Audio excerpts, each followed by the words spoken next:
Salam olsun qoşabılaqlara. Salam olsun məlum səbəblərdən Azərbaycanın müxtəlif bölgələrində yaşayan qoşabılaqlara. Salam olsun ölkəmizin hüdudlarından kənarda, xarici ölkələrdə yaşayan, bugünkü tədbirimizə qatıla bilməyən, amma ürəkləri, qəlbləri bizimlə döyünən qoşabılaqlara. Salam olsun qoşabılaqda doğulmayan qoşabılaq kökənli gənclərimizə. Salam olsun yurt həsrətli, vətən niskilli qərbi Azərbaycanlılara. Salam olsun 37 il bundan əvvəl ayrıldığımız Qoşabılaq kəndinə. Gəlin bu məkandan yüzlərlə kilometr məsafədə yerləşən Qoşabılaq kəndini gürültülü alqışlarla salamlayaq və deyək: Salam Qoşabılaq! Salam Qoşabılaq!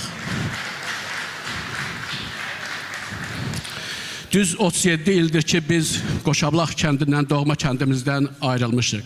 Bu nə deməkdir? Bu o deməkdir ki, bugün yaşı 37 yaşdan aşağı olan insanlarımız Qoşabılağı görməyiblər. Ona görə də biz nəslin, Qoşabılaqda böyüyən, Qoşabılaqda doğulan, Qoşabılaqda böyüyən nəslin vəzifə borcudur ki, Qoşabılaq haqqında tarixi həqiqətləri, Qoşabılaq cəmaatının yaşayış tərzini, fəaliyyətini, adət-ənənələrimizi bu cavan gənclərə ötürək və onlar da öz növbəsində özlərindən sonra gələn nəslə bu məlumatları ötürsünlər. Məhz buna görə mən istəyirəm ki, qısaca da olsa Qoşabılaq haqqında bir tarixi ekskursiya edək. Qoşabılaq kəndi rayon mərkəzi Basarkeçərdən 5-6 kilometr cənub-şərqdə, dəniz səviyyəsindən təxminən 2000 metr hündürlükdə, nisbətən düzənlik bir ərazidə yerləşirdi. Kəndin adı, kəndin yuxarı hissəsində sağda və solda olmaqla qayaların arasından çıxan bir cüt bulağın, yəni Qoşa bulağın adından götürülmüşdür. Lakin bu bulaq sözü demək olar ki, oradan çıxan suyun miqdarını, suyun həcmini reallığı ilə əks elətdirmir.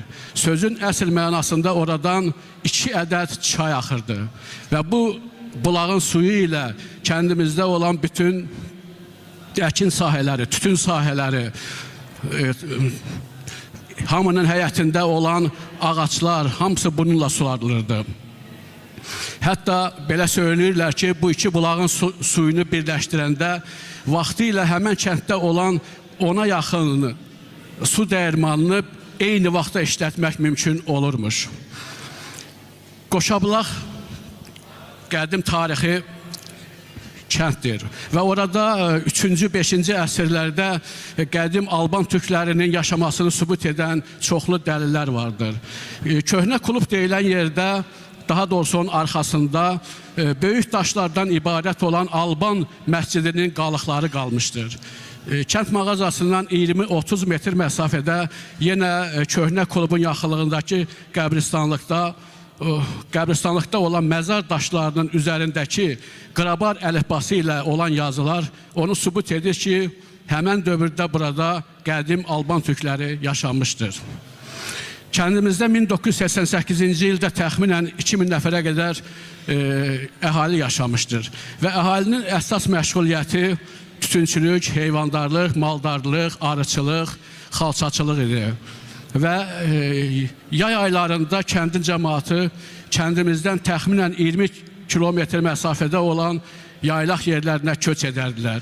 Yaylaq yerlərimiz əzəmətli dağlarla əhatə olunmuşdu. Qaradaş, Kəpəkli, Camışçan, Dəlləkbiçən, Yumru və digər bunu kimi əzəmətli dağlar var idi. Bir-birindən özünə məxsus suları ilə fərqlənən füsunkar bulaqlar var idi. Məhəmmədəli bulağı, Ağ bulaq, Kör bulaq, Sarı bulaq, Qara bulaq, Ceylan bulağı, Əbəlikli bulaq, Qaradaşın bulağı. Qaradaşın bulağı xüsusilə əzəmətli idi.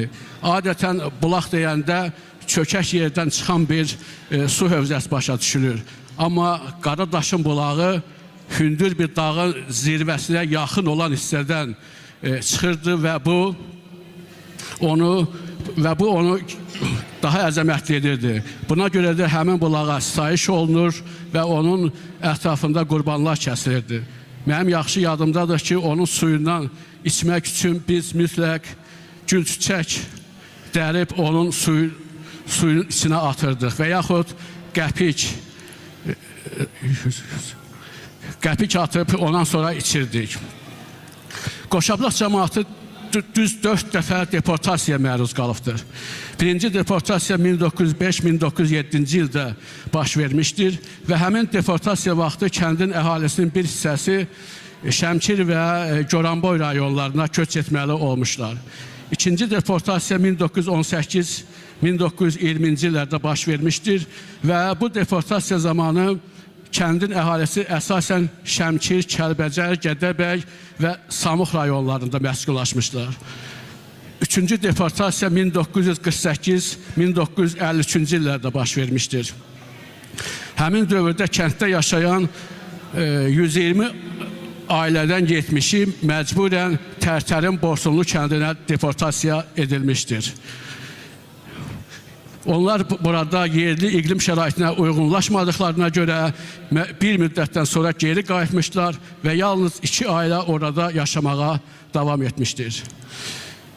Dördüncü deportasiya isə 1988-ci ildə baş vermişdir. Həmin dövrdə bilirsiniz ki, Qarabağ bölgəsində ermənilər mitinglər keçirirdilər və Qarabağın Ermənistana birləşməsini tələb edirdilər. Və mənim yaxşı yadımdadır ki, 1988-ci ildə ermənilərin keçirdikləri bu mitinglərə cavab olaraq Basakəçər-Zod avtomagistralının üzərində Nərimanlı kəndinin yaxınlığında da Göyçə mahalı böyük bir miting təşkil edir. Mən özüm o mitingdə iştirak eləmişəm. Həmin mitingdə şüarlar nə idi?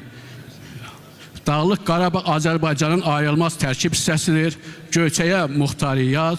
Bu mitingdən sonra Ermənistan dövlətinin təzyiqləri ilə Azərbaycan kəndlərinə erməni qulduru silahlarının basqınları intensivləşdi. Və buna görə də kənd cəmaatı gecələr kəndin ətrafında postlar quraraq kəndi mühafizə etməyə başladılar.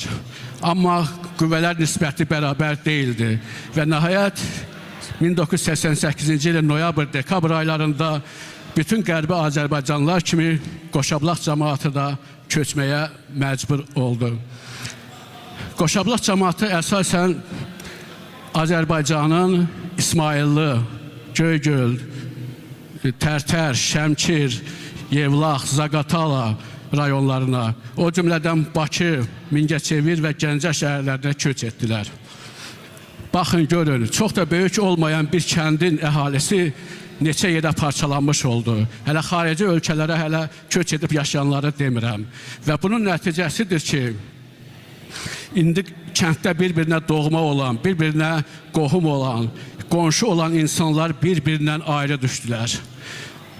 Və indi həmin insanların övladları və yaxud nəvə nəticələri demək olar ki, bir-birlərini tanımırlar. Bu çox böyük bir fəlakətdir. Bu, ermənilərin xalqımıza qarşı törətdiyi mənəvi soyqırımdır. Nəhayət, 44 günlük vətən müharibəsindən sonra Müzəffər Ali Başkomandanın rəhbərliyi altında ordumuz Qarabağı işğaldan azad etdikdən sonra Qərbi Azərbaycanlıların da öz tarixi vətənlərinə dönmək qayıdışı gündəmdə oldu. Biz mütləq Dədəbaba torpaqlarına qayıtmalıyıq. Bu bizim tələbimizdir. Bizim tələbimiz haqlıdır, ədalətlidir. Çünki beynəlxalq qanunlara söykənir.